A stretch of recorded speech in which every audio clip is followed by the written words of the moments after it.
Al via presso l'Accademia Belle Arti Michelangelo di Agrigento, diretta dal professor Alfredo Prado, la mostra fotografica Arte e Salute, emozioni positive attraverso i colori, aperta dal 13 al 28 ottobre del 2023.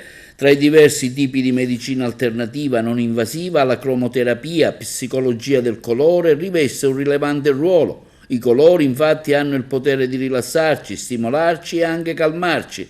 Questa scienza è utilizzata sin dai greci, egizi, Cina e India ed è accertato che l'influenza le funzioni dell'organismo a livello del sistema metabolico, nervoso e immunitario.